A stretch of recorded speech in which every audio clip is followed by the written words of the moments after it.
Drop it.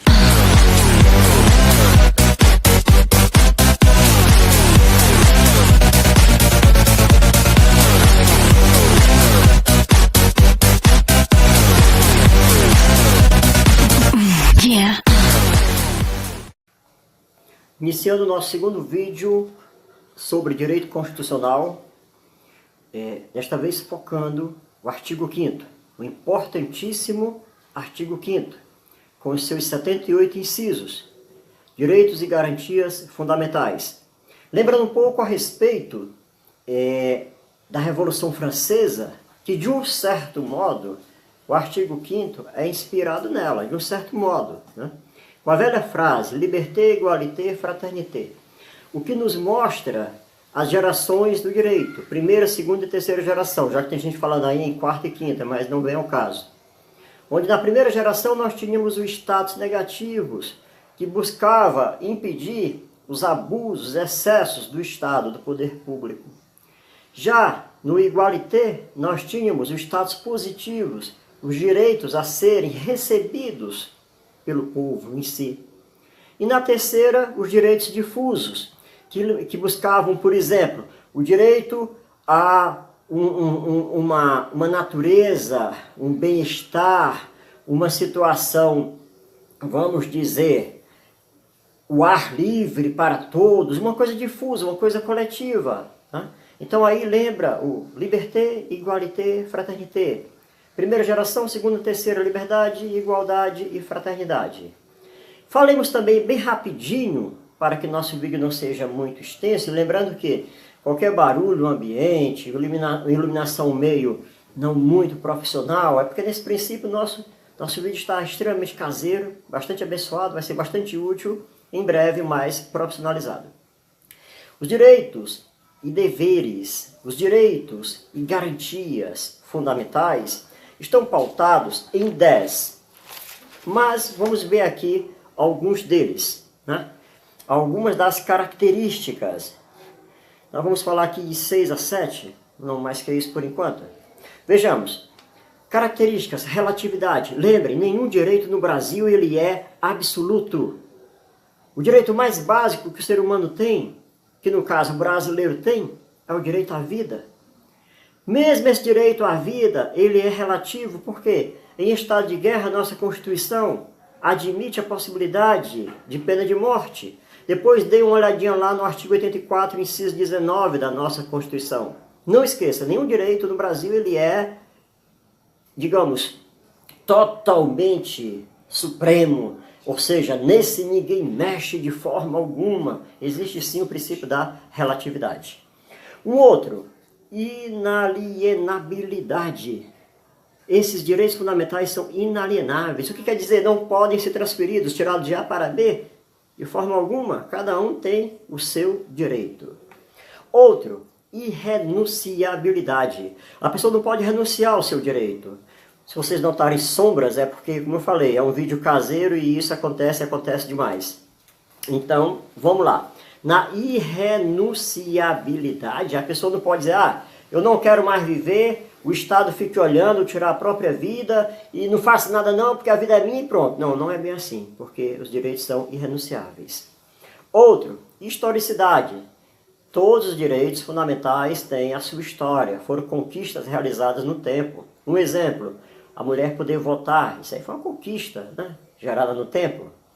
Inviolabilidade, ninguém pode estar mexendo no direito alheio, o Estado não pode estar tirando o direito alheio, a não ser em casos, como eu disse, extremos e totalmente amparados pela legalidade.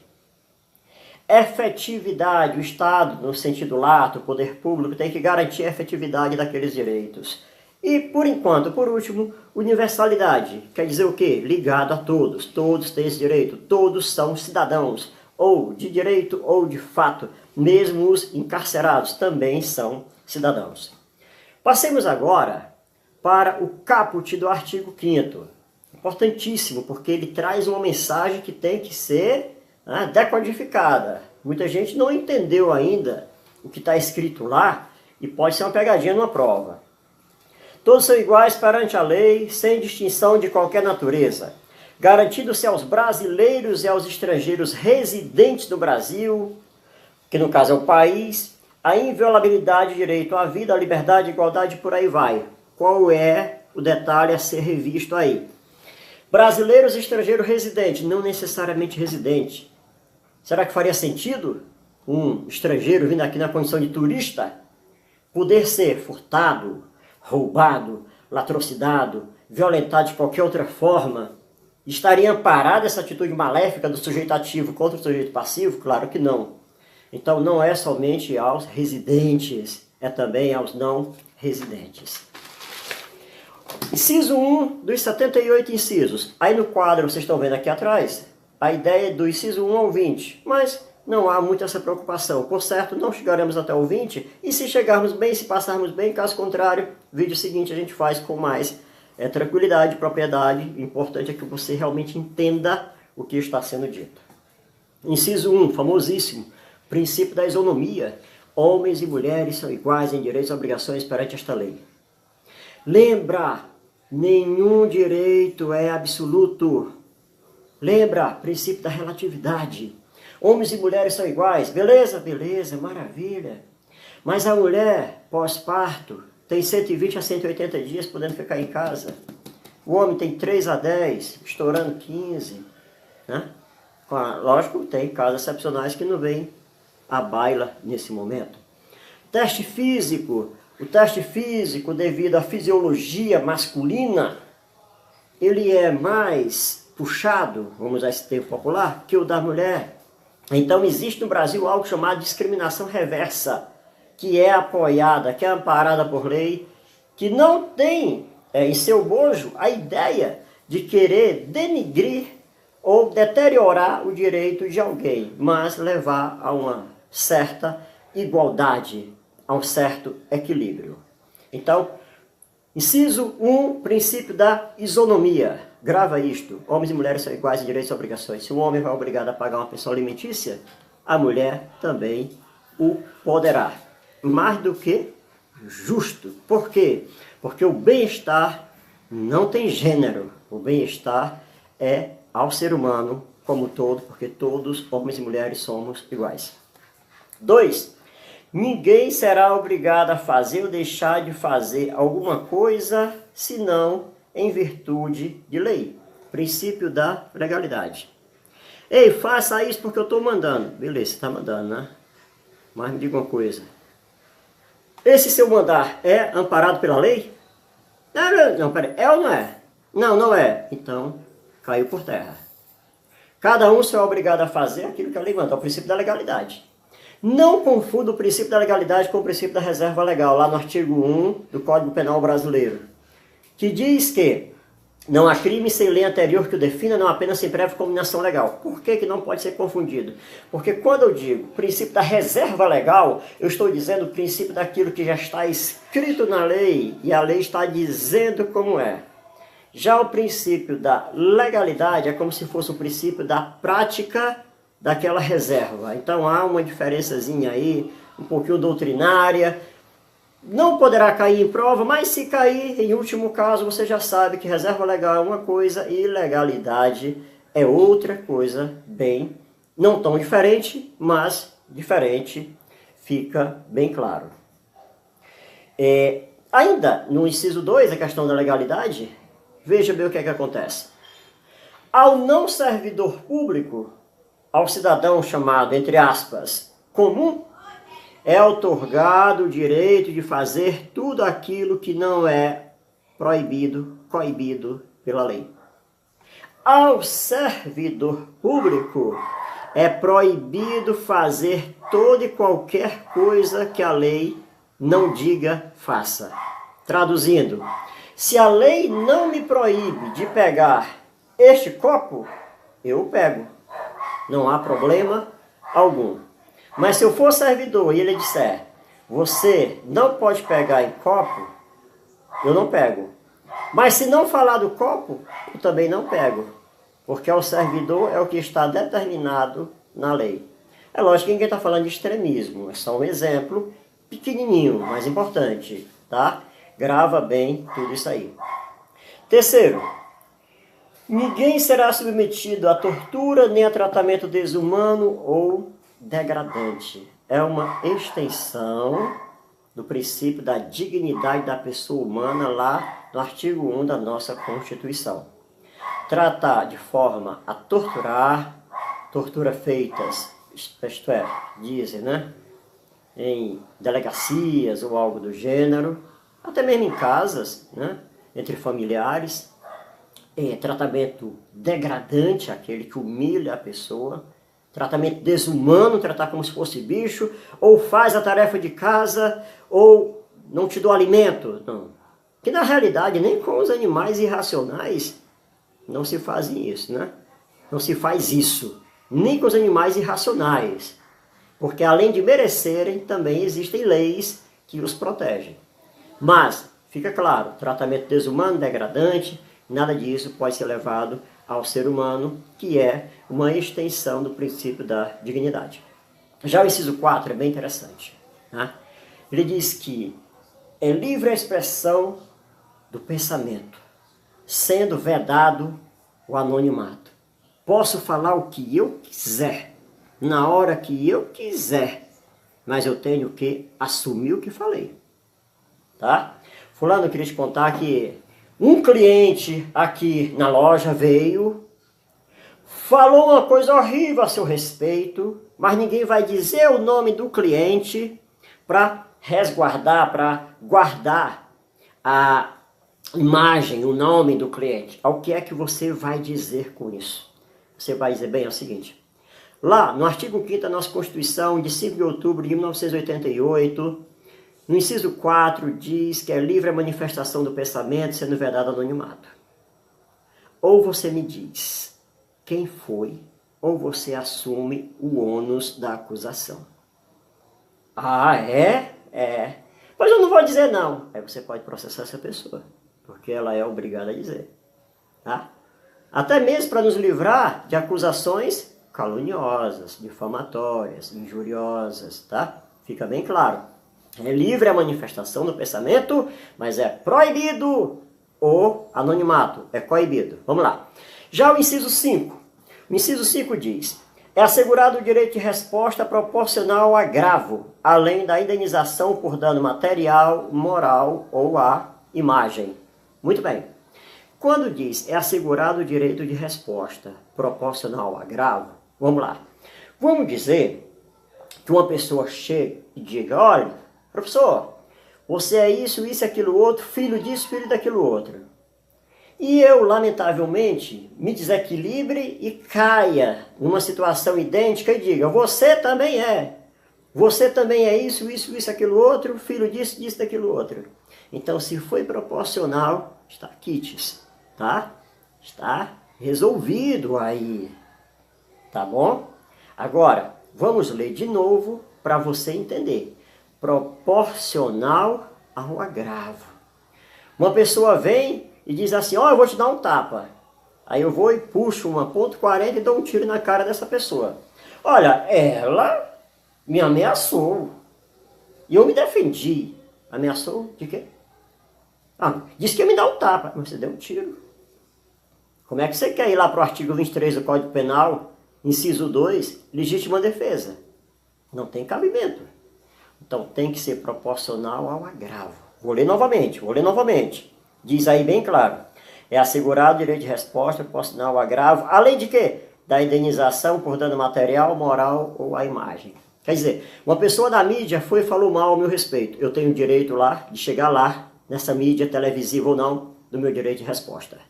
No tempo proporcional, no horário proporcional, posso até abdicar, é um direito, não é uma obrigação.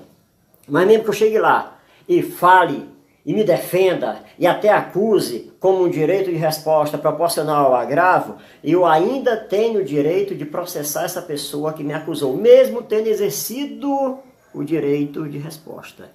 Um não elide o outro, fica bem claro. Vamos para o 6º.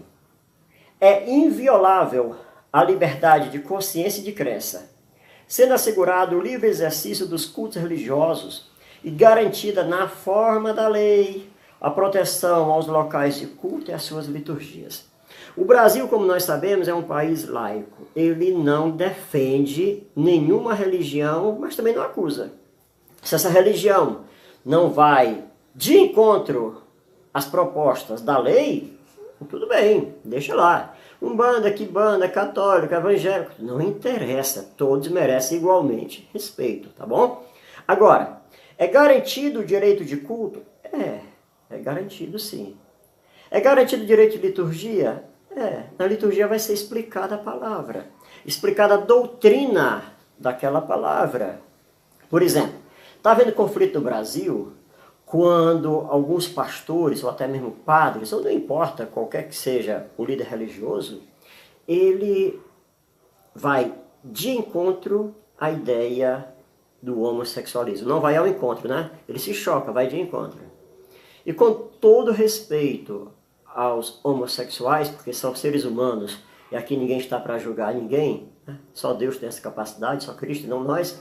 Então, alguns homossexuais já tentaram processar, e até processaram, e até de um certo modo, fechar esses templos religiosos, porque se sentiram agredidos. É só que tem um detalhe. Aquela doutrina, ela é milenar, não foi criada agora. E ela está sendo propagada como uma profissão de fé. Há um amparo na Constituição? Há um amparo, sim. Tá? Não pode dizer, vamos matar os homossexuais, vamos matar os usuários de droga, vamos matar quem rouba... Não.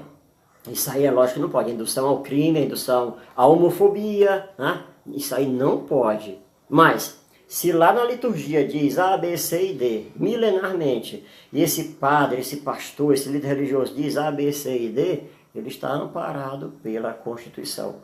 É lógico que isso evita conflito, porque todo mundo merece respeito. A decisão de gênero de cada um, seja ela biológica ou filosófica, não cabe a ninguém julgar. Mas que também tem que se haver o que é o respeito mútuo, né? Se eu não gosto da pregação daquela pessoa, não interessa qual é o segmento religioso, eu me afasto, não sou obrigado. Por isso que o Estado ele não é partidário de uma religião, porque assim, você ao passar no concurso público, seria obrigado a ter aquela religião. Isso aí não pode, porque o inciso diz o seguinte, olha o que é que diz, é inviolável a liberdade de consciência e de crença, ok? É inviolável. Se você quer ser ateu, que o seja, aí é com você e Deus. Se você crê no quê, tudo bem, não cabe a ninguém. Se crê no quê, não é com a gente. Mas que é inviolável, é. O 7º diz, é assegurada nos termos da lei a prestação de assistência religiosa nas entidades civis, militares e internação coletiva. Então, hospitais, quartéis, cursos de formação, presídios. Se todas essas pessoas estão impossibilitadas de sair durante dias, semanas, elas têm o direito, sim, à execução de seus cultos. Tá?